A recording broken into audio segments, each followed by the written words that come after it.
धाराशिवमध्ये पुरामुळे लाखो हेक्टरवर नुकसान, मात्र जिल्हाधिकारी कीर्ती पुजार नाच गाण्यात व्यस्त। नवरात्रोत्सवाच्या कार्यक्रमात जिल्हाधिकाऱ्यांचा डान्स व्हिडिओ व्हायरल।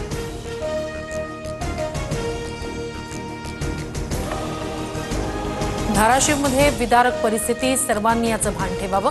इथून पुढील सर्व सांस्कृतिक महोत्सव रद्द करा, ती रक्कम पूरग्रस्तांना द्या, ओमराजे निंबाळकर यांची प्रतिक्रिया। मुख्यमंत्री फडणवीसांच्या कालच्या दिल्ली दौऱ्यात केंद्रीय कृषी मंत्र्यांसोबत बैठक झाल्याची शक्यता। शेती नुकसानाच्या परिस्थितीवरून दिल्ली दौऱ्याला महत्त्व।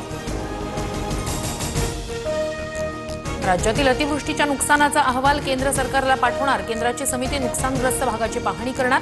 लवकरच नुकसानग्रस्त शेतकऱ्यांना दिलासा मिळणार, सूत्रांची माहिती। महाराष्ट्रातील अतिवृष्टीमुळे झालेल्या नुकसानीबाबत केंद्रीय गृहमंत्री अमित शहा यांना निवेदन। मुख्यमंत्री देवेंद्र फडणवीस यांची माहिती। 50 लाख हेक्टरहून अधिक शेतीचं नुकसान, एनडीआरएफकडून भरीव मदतीची मागणी।